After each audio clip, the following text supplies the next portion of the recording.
네, 트럼프 대통령이 조금 전에 기자회견을 마쳤습니다. 예상했던 종전과 이 휴전에 대한 내용은 담기지 않았는데요. 세계 경제에 미치는 파장도 함께 짚어보도록 하겠습니다. 김민균 서강대 경영학과 교수 그리고 두진호 한국국가전략연구원 유라시아 센터장 두 분 나오셨습니다. 어서 오세요. 안녕하십니까. 네, 안녕하세요.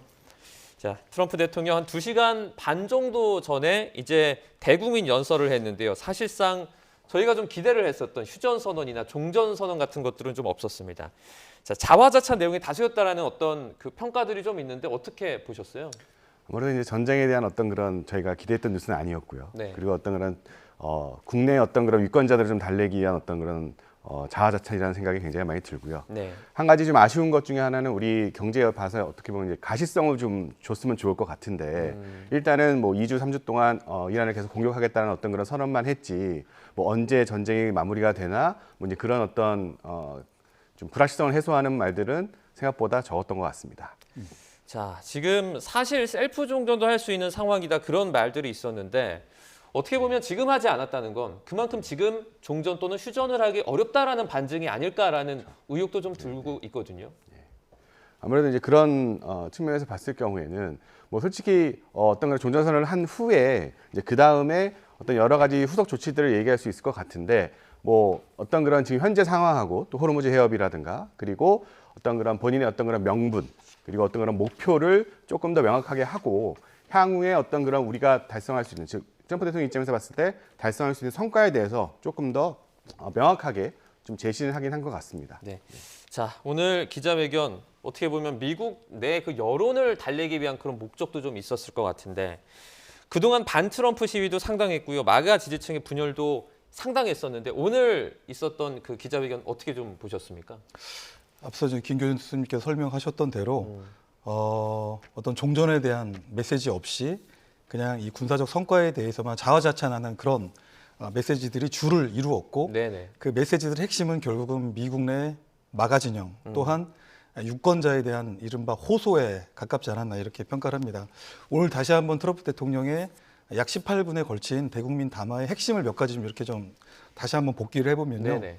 이란 신정 체제와 전쟁 지도부, 혁명 수비대 해공부는 사실상 괴멸이 됐고 군사 및 그리고 경제적으로 철저히 파괴가 되어서 빠른 속도로 미군은 전략적 목표를 달성하고 있다 이렇게 얘기를 했습니다. 네. 그러면서 이러한 장대한 분노 작전 과정에서 유명을 달리했던 이 미군 13명의 숭고한 희생을 기억할 것이고 또 인상적인 부분입니다.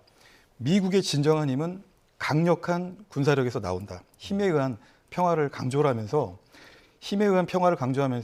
향후 2주 혹은 3주 기간 동안에 압도적이고 광범위한 작전을 통해서 필요에 따라서 이란을 석기 시대로 되돌려 놓겠다. 네. 이렇게 얘기를 한 겁니다. 결과적으로 지금까지는 미군이 승리하고 있는데 아직 달성하지 못한 여타 목표에 대해서 2, 3주간 최대의 군사적 압박, 그것은 어떤 정치적 레토릭에서 끝나는 것이 아니고요. 실제적인 어떤 공중 작전을 통해서 지금까지는 미국 굉장히 신중한 입장을 보여왔던 이른바 에너지, 인프라, 발전소 시설에 대한 대대적인 공격을 통해서 그냥 이란을 초토화시키겠다. 그걸로써 이번에 장대한 분노 작전을 마무리 짓겠다라고 이렇게 한 건데 결과적으로 이 작전을 왜 해야 되는지에 대해서 네. 상당한 메시지를 이렇게 발신하는 데 할애했고 결국은 장대한 분노 작전 전쟁이 아니고 특별한 필요에 의해서 미국판 특별 군사 작전을 어쩔 수 없이 해야 되는 것이고 지금 미국의 유가가 오른다든지 인플레이션이 발생하는 것은 네. 이란의 불법적인 테러 행위 때문에 그런 것이고 미군은 이란 본토와 그리고 미국의 동맹국들 특히 이 GCC 국가들 오늘도 동맹국가라는 표현을 썼습니다. 사실상 미국과 GCC 국가는 아직 동맹 관계는 아닌데요. 네네. 동맹국가의 반열로 올려놓고 이 GCC 국가의 안전과 그리고 미국의 미래 세대를 위해서 불가피한 작전이었다. 그것을 통해서 이란의 임박한 핵 미사일 위협을 사실상 제거했다. 그러나 앞으로도 이란이 미국을 위협할 수 있을 정도로 어떤 핵 무기를 정말 무기화시키는 징후들이 보인다면 네. 그 또한 초토화시키겠다. 이렇게 함으로써 전쟁에 대한 명확한 명분과 필요성 그리고 향후 2, 3주간에 있을 대규모 작전에 대한 어떤 지지층으로부터의 결집을 얻고자 하는 정치적 호소가 아니었나 이렇게 평가를 합니다. 그 센터장님이 조금 전에 잠시 언급해 주셨는데 이 트럼프 대통령이 했던 그 발언을 좀 보면 B2 폭격기를 이용해서 뭐 핵시설을 완전히 초토화했다. 실제로 그렇게 초토화시킨 걸로 좀 보세요? 트럼프 대통령의 발언 속에는요. 네. 모든 핵무력을 무력화시켰다라고 이렇게 자신만만해하는 부분이 있습니다. 네네.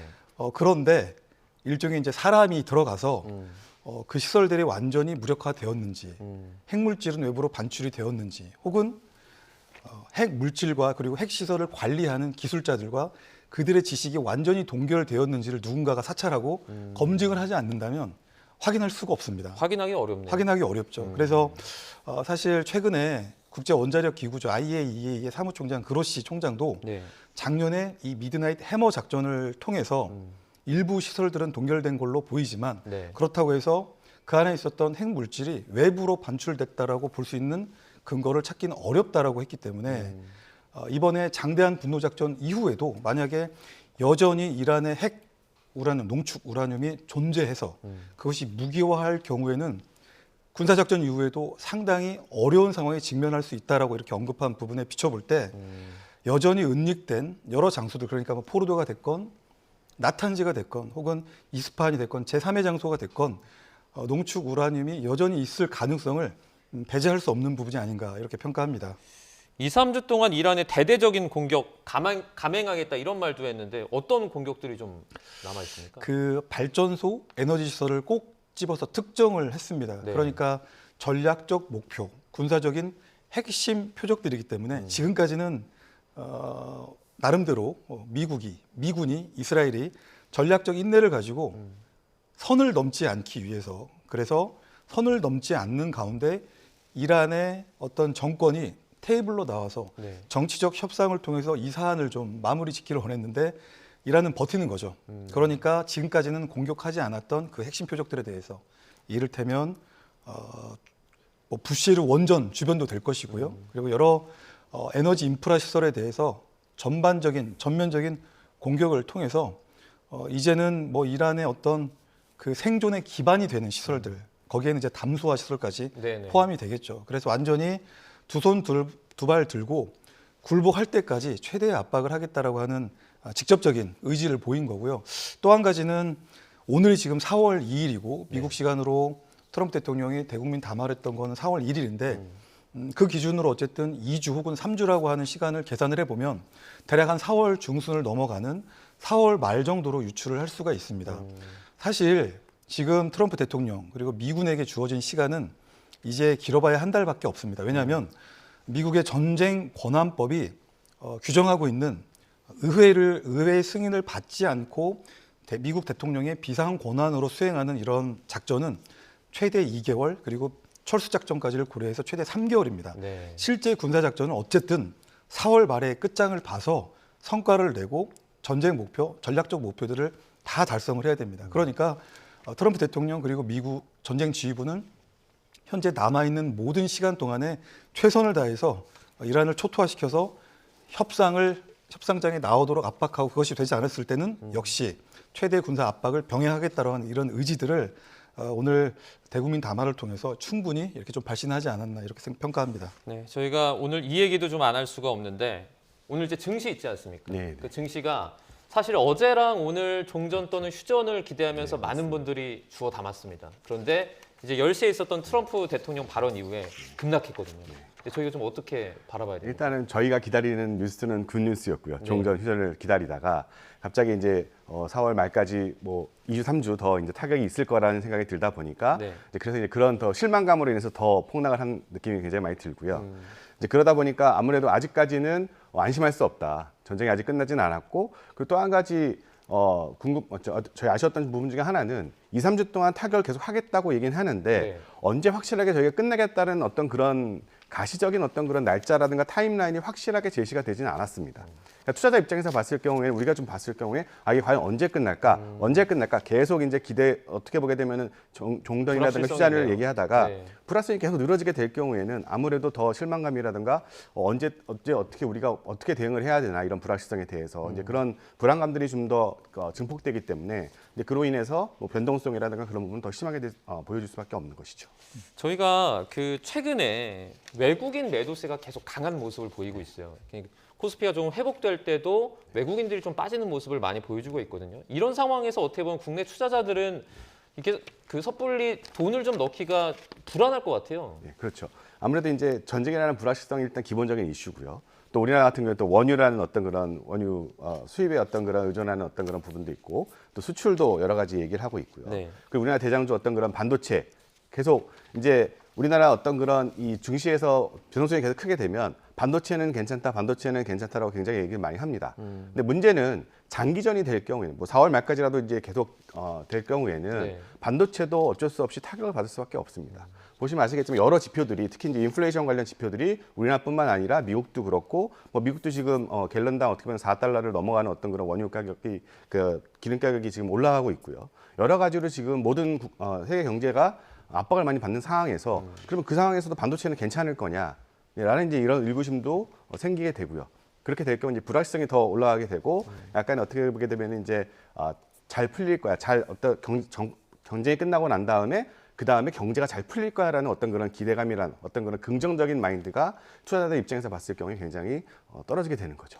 이 환율은 어떻습니까? 환율이 네. 그 조금 내린 상태에서 시작을 했는데 트럼프 대통령 발언 이후에 조금 이렇게 올라버렸거든요. 네. 이것도 영향을 받았다고 봐야겠죠. 그렇죠. 일단 외국인 매도세도 그렇고 지금 현재 가장 어떻게 보게 되면 저희가 우려하는 부분 중에 하나는 미국의 페드의 어떤 그런 파월 의장 같은 경우에는 이제 임기가 끝나는데 이런 전쟁 때문에 일어날 수 있는 미국의 인플레이션.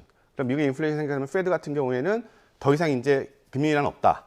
그럼 오히려 지금 얘기하고 있는 것 중에 하나 인플레이션 때문에 금리가 인상될 수 있다는 어떤 그런 또 분위기가 또 감지가 되고 있거든요. 만약에 미국이 금리를 인상하게 된다고 하면 네. 당연히 우리나라 입장에서 봤을 경우에는 이런 외국 달러라든가 환율 관련해서 더 어떤 그런 원화가 더 약세를 보일 수 있는 가능성은 굉장히 높습니다. 이제 이런 우려까지 이제 겹쳐서 여러 가지 환율에 대한 어떤 그런 불안감도 그렇고 계속 어떤 그런 상승세가 이어지고 있는 것 같습니다. 자, 오늘 트럼프 대통령의 어쨌든 연설을 들어보면 휴전이나 종전은 아닌 것 같고 미군이 지금 지상병력이 속속 중동에 집결하고 있는 모습을 저희가 볼 수 있는데 그러면 이 연장선상에서 봤을 때 이 병력들이 이제 뭐 상륙해서 작전을 펼칠 수 있다 이렇게 좀 추측할 수 있잖아요. 그렇게 될까요? 오늘 트럼프 대통령의 18부간의 연설을 종합해 보면 네. 지상 작전은 배제한 걸로 저는 평가를 했습니다.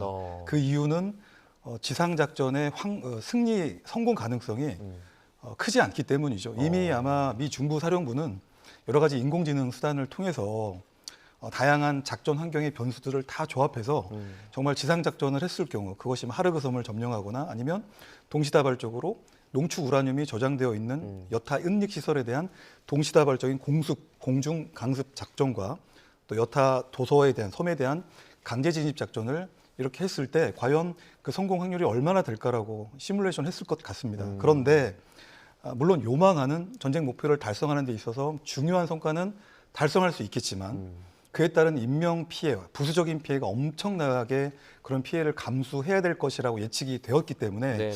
아마 중부사령관이나 댄케이 미 합참의장은 그런 결과치를 놓고 아마 트럼프 대통령에게 이렇기 때문에 수많은 인명 피해가 예상이 된다. 그래서 지상작전은 하지 않고 지금처럼 공중작전을 통해서 이란의 주요 표적들을 전략 표적들을 무력화하고 파괴시키는 것이 더 효율적이지 않을까라고 건의를 했을 것 같고요. 네. 오늘 담화 안에 그런 부분들이 많이 담겼죠. 그래서 조금 전에 저희들이 이야기를 나눈 대로 오늘 트럼프 대통령의 메시지는 뭐 국제사회에 보내는 메시지도 있었습니다. 왜냐하면 세계가 이 상황을 예의주시하고 있다라고 또 이렇게 의식하면서 발언을 했던 부분도 있지만 상당 부분은 미 국내의 소비자 유가를 좀 진정시키고 그리고 이것을 통해서 이런 장대한 분노 작전을 통해서 결국은 미래 세대가 도움을 받을 것이고 이제 유가도 안정되고 주가도 안정될 거고 트럼프 대통령 임기 중에 50번이 넘는 사상 최고치의 주가를 찍었다라고 이렇게 안정시키는 시장을 안정시키는 발언들이 있었기 때문에요.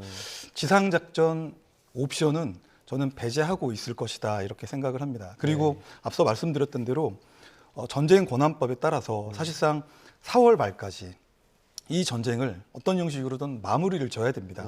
그런 상태에서 남은 기간 동안에 물론 지금 4만 5천 명에서 5만 명 규모로 기존 4만 5천 명과 해병 원정대라든지 또 82 공수사단이 지금 중동으로 직결을 해서 5만 명이 넘는 미군의 전력들이 이 지역에 집중되고는 있지만 그것은 어떤 최대의 압박을 유도하기 위한 효과 그리고 최악의 상황에 대비하기 위한 일종의 그런 전투력 그리고 GCC 국가들에 대한 일종의 억제력을 제공하기 위한 그런 정치적 신뢰 차원에서 이런 전력들을 집중하고 있는 것이 아닌가 이렇게 평가합니다. 중동 사태에 이어지고 있는 지금 상황에서 트럼프 대통령이 사실 주변국들에 대해서도 실망감을 많이 내비치지 않았습니까?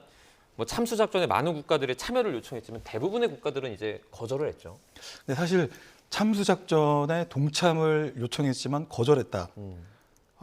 참수 작전에 대해서 동맹국들에 사전에 알리지 않았죠. 왜냐하면 작전 보안이라고 하는 측면 때문에 연합 작전을 수행했던 당시에 이스라엘 시작할 때 말씀하신 군하고만 거죠? 네, 네네네. 참수 작전은 사실 이스라엘 군하고만 그 계획을 공유했고 핵심적인 표적들에 대해서만 공유를 했기 때문에 참수 작전을 동맹국에 요청을 했다라고 이렇게 주장한 부분은 조금 맞지 않는 것 같습니다. 그러나 중요한 건 미국 혼자 혹은 이스라엘과 외롭게 싸우고 있는데 그동안에 이렇게 안보 공공재를 미국의 동맹국들에 제공해왔던 거에 비춰볼 때 지금의 미국의 동맹국들은 무엇을 하고 있는가라고 이제 섭섭한 감정을 드러낸 부분이 있고요. 사실 호르무즈 해협에 있어서 이 호르무즈 해협의 개방 상태를 유지하기 위해서 이미 트럼프 대통령은 다국적 해상 연합 작전이라고 하는 화두를 던졌습니다. 근데 본인도 알고 있겠죠. 그런 네. 화두를 던졌을 때 당장 즉각적으로 동맹국들이 호르무즈 해협에 집결하지 않을 거라는 것은 알고는 있었을 겁니다.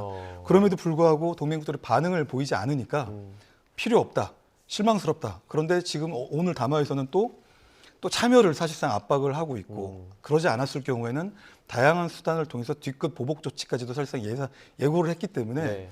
한국을 포함한 동맹국들 입장에서는 어떤 형식으로든 일단 이 사안이 일단락되고 나서는 어떤 모습으로든 호르무즈 해협의 항행의 자유를 담보하기 위한 다국적 연합 작전에 좀 그 참여가 좀 필요한 상황이 아닌가 그런 지금 압박이 계속 지금 동맹국들에 이렇게 오고 있는 그런 상황입니다. 네, 이렇게 뒤끝을 보인 국가 중에 우리나라도 포함이 되어 있습니다. 또 트럼프 미국 대통령이 한국을 향해서 공개적인 불만을 드러냈는데요. 주한미군의 기여도를 앞세워서 한국의 비협조적인 태도를 비판한 건데 앞으로 안보와 무역 분야에서 강력한 압박 조치가 우려되는 부분입니다. 관련해서 권영희 기자의 기사를 보고 이어가도록 하겠습니다. 평소와 다름없는 부활절 행사장이었지만 트럼프 대통령 입에선 뼈있는 발언들이 쏟아졌습니다. 타겟은 호르무즈 해협 파병 요청에 신중한 태도를 보이는 동맹국들입니다. 특히 한국을 콕 집어 언급한 대목이 예사롭지 않습니다. Let South Korea, who was not helpful to us, by the way, let South Korea, we only have 45,000 soldiers in harm's way over there right next to a nuclear force. Let South Korea do it. 이란 전쟁과 관련한 대국민 연설에서도 똑같은 기조가 이어졌습니다. The countries of the world that do receive oil through the Hormuz Strait must take care of that passage. They must cherish it. They must grab it and cherish it.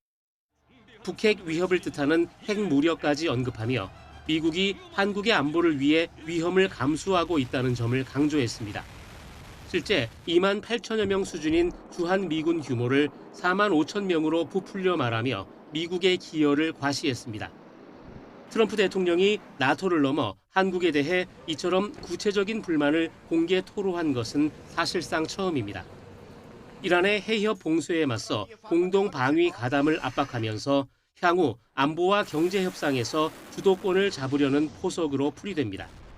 당장 올해 진행될 방위비 분담금 협상에서 미국이 역대급 증액을 요구할 것으로 보입니다. 안보 기여를 경제적 가치로 환산하는 트럼프 특유의 거래적 외교 방식입니다. 파병 거부를 빌미로 방위비뿐 아니라 무역 규제까지 연계할 가능성이 큽니다. 실제 트럼프 행정부는 이미 무역법 301조를 꺼내들어 한국과 일본 등 주요 교역국에 대한 조사를 시작한 상태입니다. 미국이 제공하는 안보의 대가로 더 많은 비용과 군사적 기여를 요구하는 트럼프식 동맹 청구서가 본격화되고 있습니다. YTN 권영입니다. 자, 한국이 도움 안 됐다 이렇게 콕 집어서 어떻게 보면 서운함과 함께 말을 했는데 그럼 대체 우리 보고 지금 어떻게 하라는 겁니까? 지금이라도 파병을 하라는 겁니까? 일단 트럼프 대통령 입장에서 가장 기대하는 것은 파병을 하겠다, 다국적 해상연합 작전에 참여하겠다. 그래서 호르무즈 해협에서 미군과 함께 하겠다라고 하는 정치적 외교적 선언을 하기를 바라는 것이고요. 한국이든 일본이든 핵심 동맹이 그런 정치적 선언을 하게 되면 또 미국의 다른 동맹들도 그것을 고민하기 시작할 거고 네.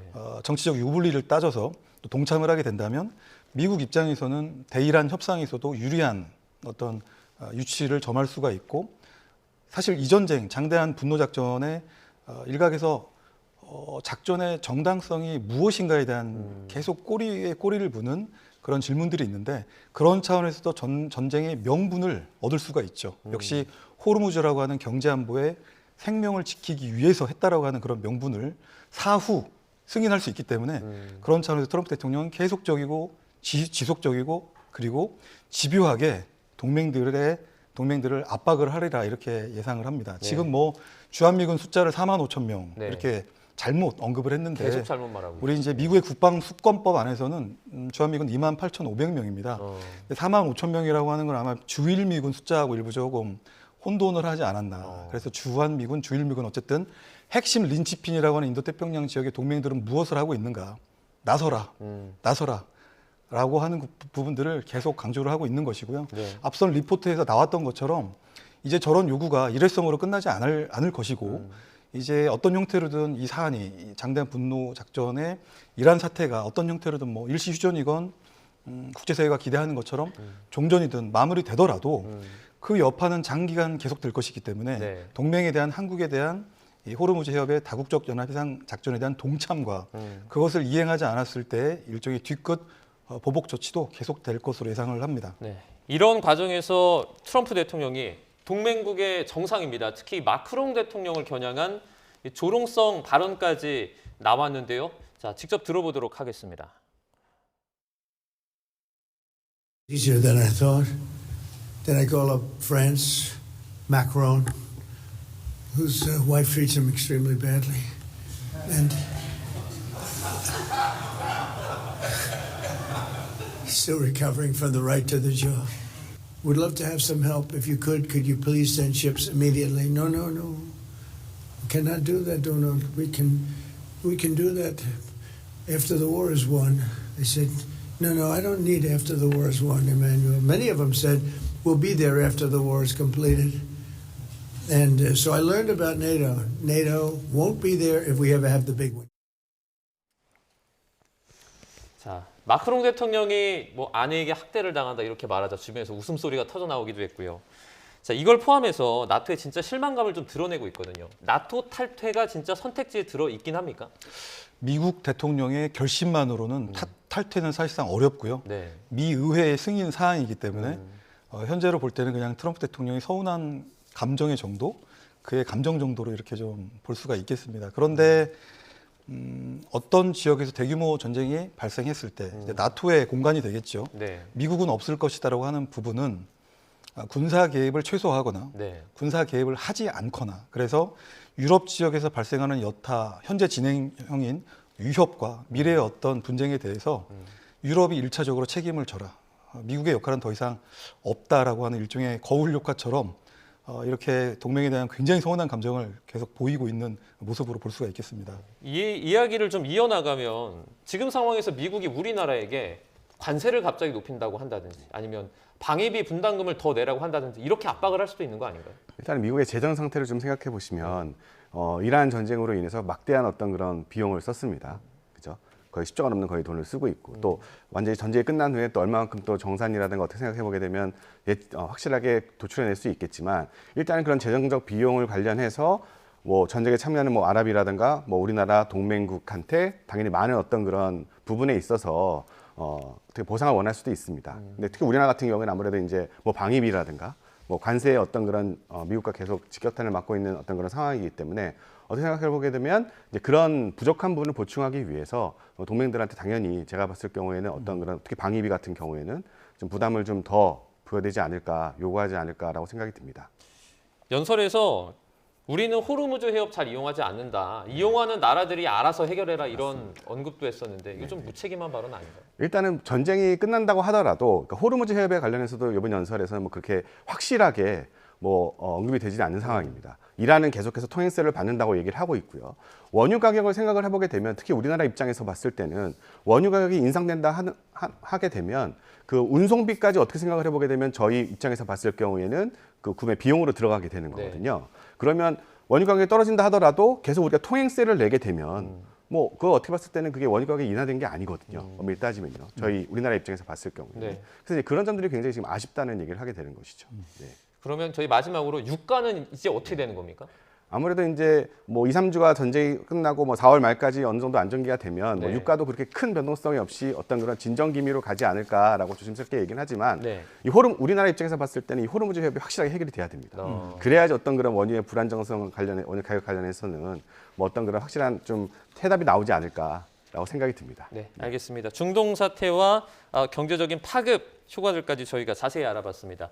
김민균 서강대 경영학과 교수, 두진호 한국국가전략연구원 유라시아 센터장 두 분과 함께했습니다. 고맙습니다. 네, 감사합니다.